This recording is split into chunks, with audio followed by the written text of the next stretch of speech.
Assalamualaikum warahmatullahi wabarakatuh. Waalaikumsalam warahmatullahi wabarakatuh. Sebelum kita mulai pertemuan pada pagi hari ini, alangkah baiknya silahkan Kepala kelas memimpin teman-temannya untuk berdoa. Sebelum kita mulai pelajaran pada hari ini, marilah kita berdoa bersama-sama. Berdoa mulai. Bismillahirrahmanirrahim. Allahumma inna nas'aluka an tusalliya wa tusallima ala sayyidina Muhammad wa ala sayyidil anbiya'i wal mursalin wa ala alihim wa sahbihim ajma'in wa an tu'ammirana tatal watani wa nadatal banati bi furu'ina ila yaumiddin wa an tansurana wa tabtaha alaina wa tarzuqana wa tahfazana wa taghfir lana wa li jami'il muslimin ya Allah ya Hayyu ya Qayyum la ilaha illa anta. Bismillahirrahmanirrahim. Assalamualaikum warahmatullahi wabarakatuh.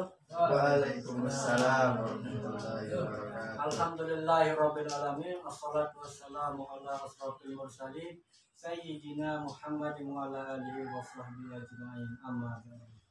Alhamdulillah, tak lupa kita panjatkan puja dan puji syukur kita ke hadirat Allah Subhanahu wa taala yang telah memberikan kita berbagai macam nikmat, terutama nikmat sehat, sehingga kita bisa berkumpul, bertatap muka, bersilaturahmi bersama adik-adikku sekalian dalam rangka untuk mengikuti pembelajaran pada pagi hari ini. Kedua kalinya salawat serta salam tak lupa kita aturkan pada junjungan alam Nabi besar kita Muhammad Sallallahu alaihi wasallam yang telah membawa kita dari alam jahiliyah menuju alam Islamiyah seperti yang kita rasakan pada pagi hari ini. Oke, untuk menghemat waktu, pada pertemuan kali ini kita akan membahas mendasar sekali keterkaitannya dengan sosiologi. Ya, kira-kira semuanya udah paham kan apa itu sosiologi? Sosiologi.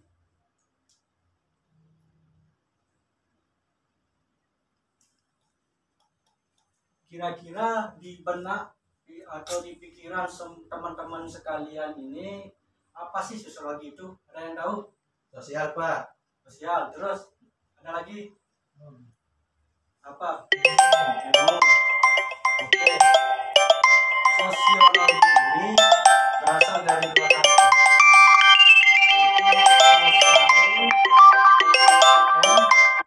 Logos.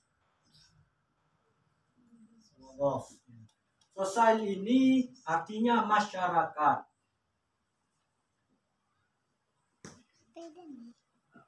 Dan logos ilmu. Jadi kalau kita gabung dari kedua kata ini berarti sosiologi ilmu kemasyarakatan.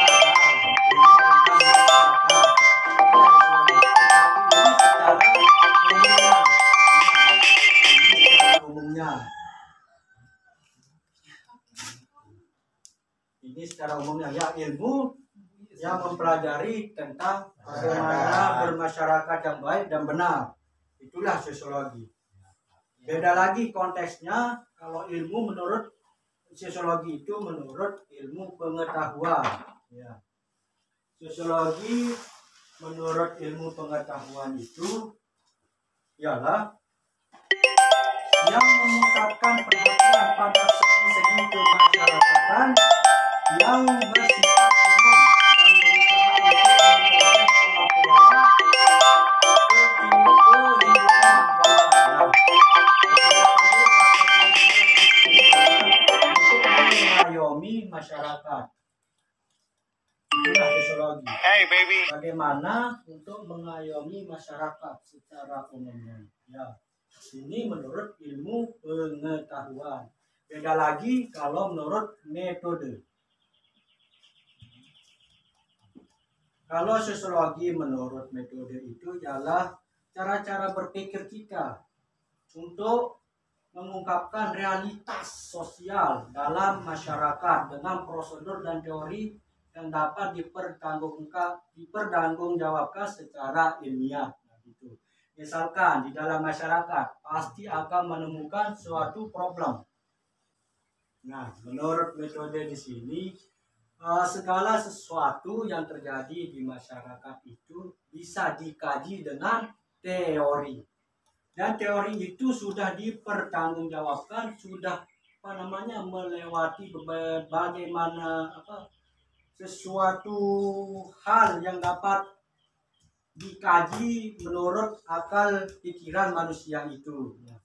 Beda lagi dengan teologis. Kita berbicara dengan teologis. Tahu artinya teologis? Teo berarti Tuhan, teologis. Itu kan di luar nalar manusia. Kalau kita membahas hal itu kan tidak sampai pemikiran kita kepada ilmu teologis itu. Kalau sosiologi sampai kepada pemikiran manusia itu dapat dipikirkan logikanya. Itulah sosiologi menurut metode. Nah, kira-kira ada yang dipertanyakan mengenai materi yang ini? Nggak ada. Oke, kita lanjut ke peran fungsi sosiologi.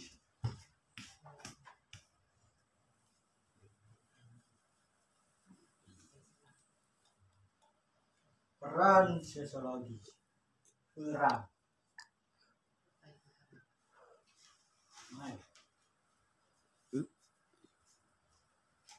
Apa itu peran? Peran adalah sesuatu yang dimainkan oleh seseorang di dalam panggung. Itulah kita menggunakan kata ilmiahnya dalam kaidah kebahasaannya kan peran. Oke, yang pertama itu sebagai teknisi. Mohon maaf ya tulisannya kayak gini. Adik-adikku sekalian. Dalam program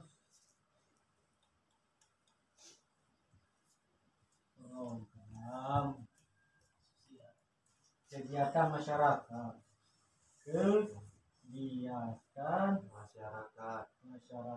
pintar sebagai teknisi dalam kegiatan masyarakat. Kira-kira ada yang sudah ngerti maksud dari tulisan di sini? Tahu. Oke. Kembali lagi ke kata awalnya peran.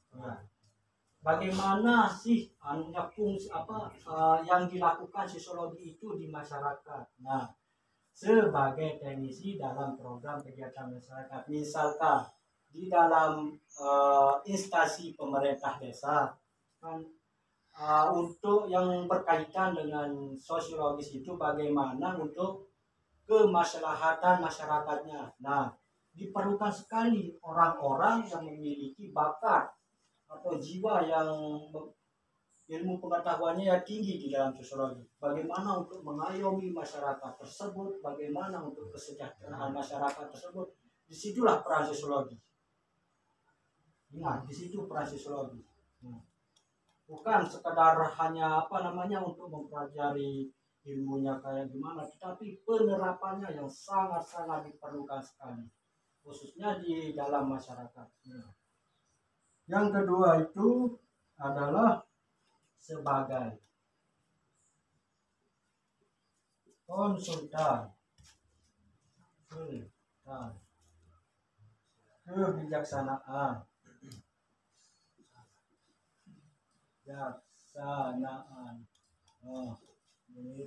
Sebagai konsultan kebijaksanaan. Nah, di sini lebih ke mengarah kepada ilmu psikologi. Sebagai konsultan kebijaksanaan. Nah, apabila seseorang misalkan dari adik-adik sekalian memiliki suatu problem baik dengan orang tua, pacar, dan lain sebagainya. Nah, disinilah peran seorang sosiolog. Sosiolog itu bukan hanya untuk mengkaji secara umumnya, secara masyarakat luasnya, tetapi per individuan juga. karena di dalam sosiologi itu sudah memahami yang namanya koleris, ada namanya koleris, yang kedua sanguins, dan fleksibilitas. Apa itu? Yang pertama sanguins. Gak apa-apa kalau kita hapus yang Ya, nggak apa-apa. Terima Pak. Alhamdulillah, pinter. Yang pertama sanguins. Ini menarik sekali. Ini sanguins. Orang-orang yang populer. Orang-orang populer. Nah, inilah kata kuncinya orang-orang populer. Sanguins ini ada pada setiap diri manusia. Ini apa namanya? Termasuk ke dalam sifat manusia. Sanguins, koleris, fleksibilitas, dan satunya lagi melankolis. Ya, sanguin ini orang-orang yang populer, orang-orang yang bisa cepat bergaul dengan teman sebaya mungkin, atau misalkan baru kenal langsung cepat sekali untuk membaur dengan orang itu. Itulah orang-orang sanguins. Yang kedua, koleris, pemimpin, jiwa pemimpin. Nah, ini juga Pemimpin itu Pak. pemimpin, pemimpin bagus. Nah, pemimpin ini juga termasuk ke dalam, ada pada dalam diri manusia itu, dan seorang sosiolog itu sudah memahami yang dua ini. Selanjutnya akan ada 4 yang dua ini gitu ya. Koleris, pemimpin. Setiap orang itu pasti akan mempunyai jiwa pemimpin. Baik misalkan di dalam forum kan ada seseorang yang lebih tajam taringnya untuk apa namanya, ingin terlihat ingin terlihat lebih wow lah gitu dari yang lain, itulah jiwa pemimpinnya. Nah, yang ketiga melankolis atau kata ilmiahnya itu introvert. Ada yang tahu artinya introvert? Introvert itu artinya tertutup, orang-orang yang tertutup. Nah, ya tidak terlalu sering untuk melakukan interaksi satu sama lain. Dia lebih senang untuk menyendiri. Itulah orang-orang introvert. Nah, inilah tempat yang uniknya sekali ada di dalam apa namanya, di bangku perkuliahan itu kita sudah mempelajari namanya ada teori teori bunuh diri ya, yang dikemukakan oleh Emil Durkheim. Itu dibawa oleh Emil Durkheim yang berasal dari Jerman ya. Teori society itu apa namanya, teori society itu pernah terjadi pada tahun 1719 di Jerman. Orang yang melakukan bunuh diri karena tidak seringnya melakukan interaksi sosial dengan teman sebaya atau masyarakat. Ya, jarang melakukan interaksi, terlalu tertutup. Tetapi ingat, kata kuncinya lagi ini, sesuatu teori itu berlaku pada zamannya saja. Ingat, pada zaman yang akan datang, maka teori itu tidak akan berlaku. Ya, tidak relevan. Itulah namanya teori. Ada apa namanya, istilahnya kanibalisme, saling memakan. Ya, ini melankolis, introvert. Makanya buat teman-teman sekalian atau adik-adikku sekalian ya, jangan terlalu introvert ya. Tidak tutup kemungkinan teori society itu akan terjadi lagi. Ingat, jangan terlalu introvert, sering membaur dengan masyarakat. Itulah guna kita menjadi masyarakat. Bagaimana apa namanya membaur dengan masyarakat itu tanpa memandang baik buruknya. Itulah sosiologi. Itu harus kita non etis. Ya, kata kuncinya non etis, tidak memandang baik buruknya seseorang, melainkan faktanya saja. Misalkan orang itu pemabuk, silahkan bergaul, tetapi jangan ikuti kejelekannya seperti mabuk itu. Nah, Yang selanjutnya, fleksibilitas. Fleksibel. Kata kuncinya adalah fleksibel. Ya, fleksibel, lentur. Nah, ini fleksibilitas ini hampir sama dengan sangun. Sangat cepat sekali untuk membaur dengan masyarakat. Nah, fleksibilitas ini ya. Bedanya di sini kalau sangun itu kan lebih mengarah kepada yang lebih memiliki jiwa humor, selera humor yang sangat dalam sekali, yang sangat besar sekali dari orang-orang koleris. Ya, kalau fleksibilitas ini emang bisa bergaul dengan semua kalangan masyarakat, tetapi terlalu sedikit selera humornya, tidak terlalu sering bercanda lah gitu ya. Kayak biasanya kan kalau orang-orang yang berilmu sering sih bergaul kan, berdiskusi, tapi untuk jiwa humornya itu tidak ada gitu. Sedikit ya. Dan keempat ini pasti ada di dalam diri manusia, tetapi persenannya yang beda. Ya, persennya, misalkan Aan sekarang atau Virga, jiwa pemimpin, jiwa koleris 60% kita taruh. Nah, terus sangusnya untuk humornya di sini 20. Nah, contoh. Ya, contoh. Yang ini 10 dan 10 berarti yang paling menonjol itu adalah jiwa kolerisnya, jiwa pemimpinnya. Itu yang harus dikaji juga di dalam diri kalian. Bagaimana, apa sih yang ada di dalam diri saya itu? Apakah sanguin, koleris, melankolis, dan flegmatis? Oke, kita lanjut ke fungsi sosiologi. Sudah paham ini kan? Paham. Alhamdulillah. Pinter.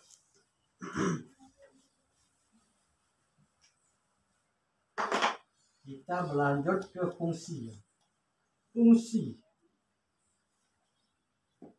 Masa kalian nggak tahu fungsi kan? Udah tahu kan?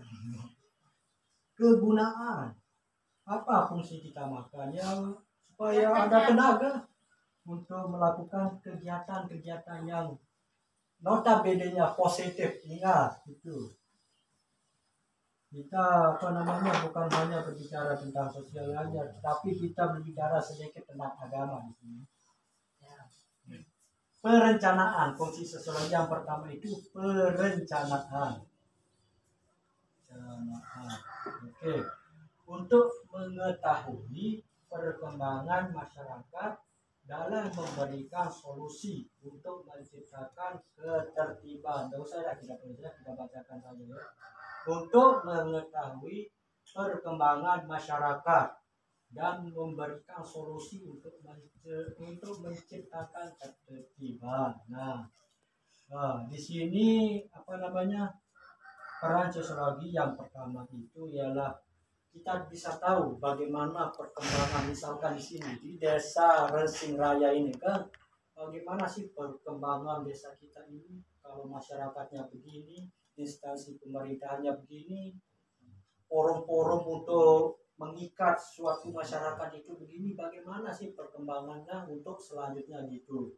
Itulah sosiologi, memberikan sesuatu arah jalan keluar ya, dan menciptakan ketertiban. Nah ya, nggak ada sih yang sosiologi yang menciptakan kejahatan gitu kan, pasti untuk menciptakan ketertiban masyarakat. Nah, misalkan di dalam kita ini ya, yang masih jiwa muda lah gitu, selalu mengadakan forum-forum belajar untuk mengikat pemuda-pemuda itu bagaimana untuk selanjutnya menjadi pemuda-pemuda yang berguna bagi nusa dan bangsa. Ya, untuk juga untuk desa Rensing kita kan, untuk kemajuan desa kita, bagaimana menjadi pemuda yang intelektualitas, berkualitas. Yang kedua itu penelitian.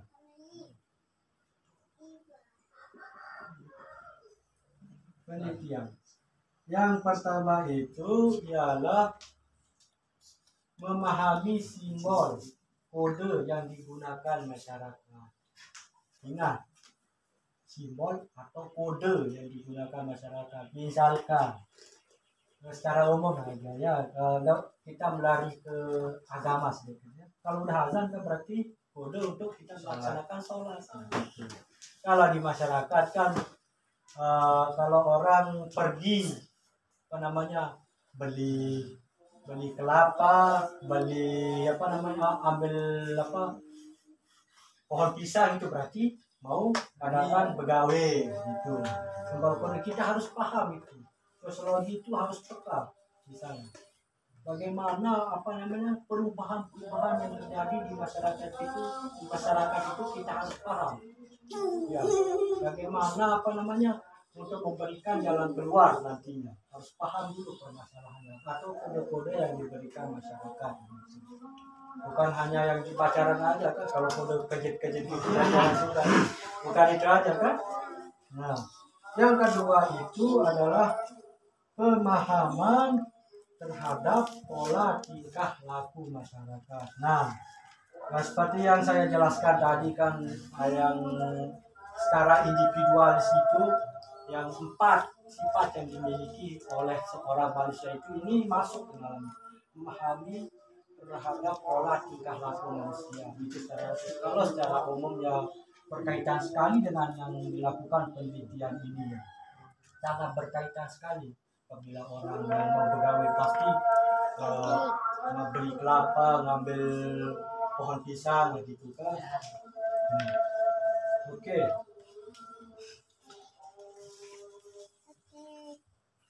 Nah, di dalam masyarakat itu kan pasti akan menemukan konflik. Ingat, kita berlari ke konflik nih. Soalnya sosiologi itu tidak lepas dari yang namanya untuk menyelesaikan suatu problematika. Konflik. Semua orang pernah berkonflik. Jangan membenci konflik.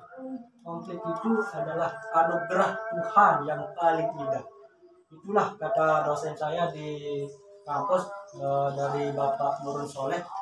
Konflik itu ialah anugerah Tuhan yang sangat indah sekali. Kita tidak bisa lari dari namanya konflik tersebut. Nah, di dalam kita menemukan suatu konflik, bagaimana sih kita ini yang sosiologi untuk menyelesaikan konflik itu? Misalkan Side, Aan sama Aji berkonflik, ya sudah melakukan cekcok, ya campuran kan, karena perbedaan kepentingan. Ya. Oh, sebelum lanjut ke bagaimana penyelesaiannya, ada yang tahu apa itu konflik? Perseteruan. Siap Pak. Ya, siap. Konflik apa itu konflik? Permasalahan. Nah, oke. Semua jawaban dari adik-adik sekalian itu sangat benar sekali. Ya. Tetapi kalau kita kaji lebih dalam lagi, konflik itu sebenarnya ialah tidak sesuainya harapan dengan bagus. Tidak sesuainya harapan dengan kenyataan, maka terjadi konflik. Itu lebih ke mengarah kepada diri sendiri.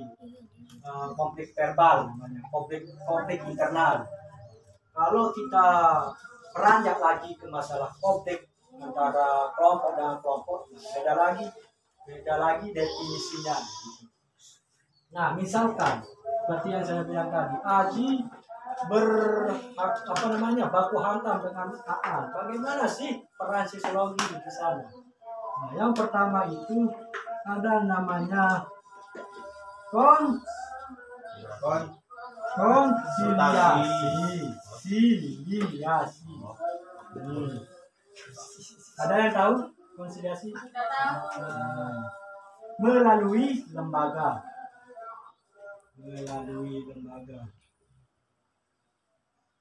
Mohon maaf ini tulisannya karena katanya terlalu kecil. Melalui lembaga. Nah, misalkan ada seseorang yang baku hantam di sini ialah maka untuk menyelesaikan masalahnya itu akan melalui lembaga atau misalkan di sini hakim yang main, hakim hukum ya hukum, hakim yang menentukan bagaimana untuk menemukan jalan keluar dari permasalahan tersebut. Yang kedua, mediasi atau orang ketiga ya. Nah, orang ketiga bukan hanya di pacaran aja ya, namanya orang ketiga itu di dalam sosiologi juga ada. Kalau orang ketiga dalam sosiologi itu perannya baik. Kalau orang ketiga di dalam pacaran itu ya itu dah guru mendekati ya mediasi orang ketiga di dalam suatu permasalahan. Dan apabila sudah ada kesepakatan dari kedua belah pihak yang melakukan percekcokan yang berkonflik, maka untuk menghadirkan orang ketiga itu fungsinya itu orang ketiga untuk menyelesaikan masalah tersebut. Nah, itulah mediasi. Yang ketiga, arbitrasi.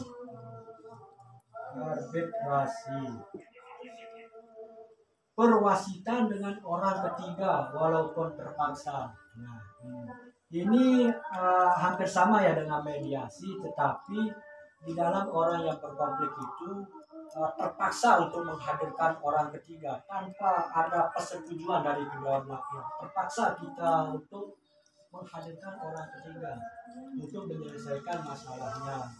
Nah, itulah gunanya konflik atau peran-peran sosiologi di dalam sesuatu terjadinya konflik.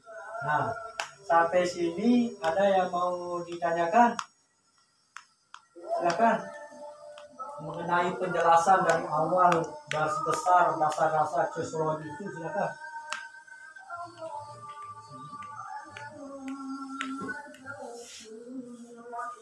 Silakan bertanya. Haji, silakan. Mau bertanya tadi kan, silakan.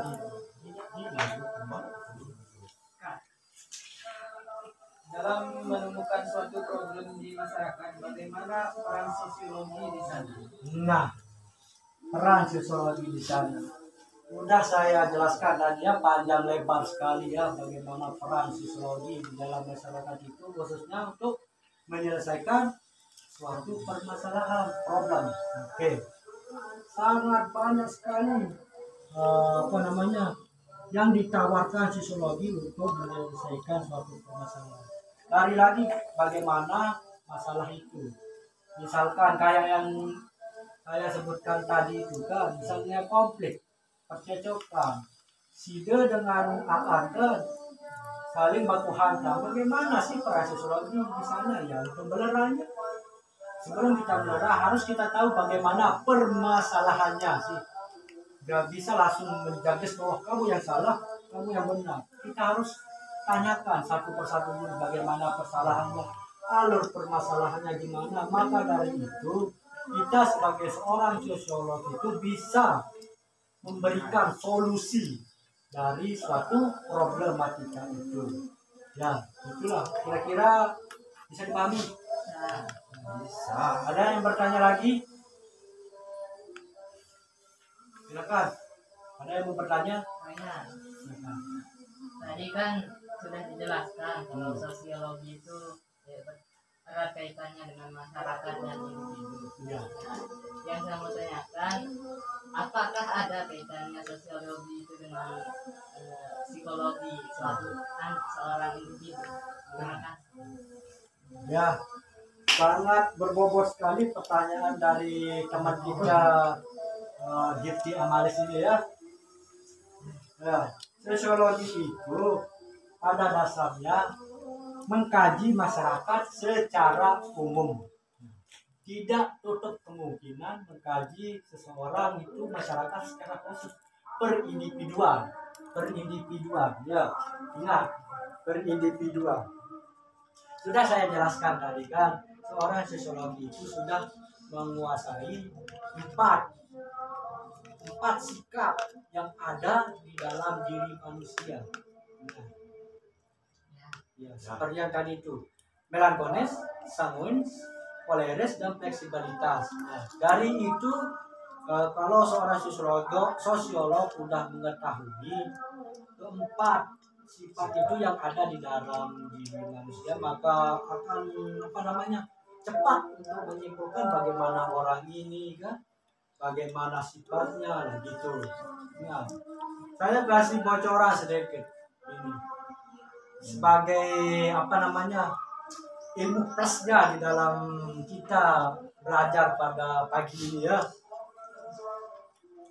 Ya, misalkan ingat teman-temanku sekalian, ingat, misalkan ada orang yang bercerita tuh panjang lebar gini, tetapi kalau dia mengarah matanya ke kiri berarti orang itu bohong. Ya, itulah nilai plusnya kita dalam belajar ilmu sosiologi ini.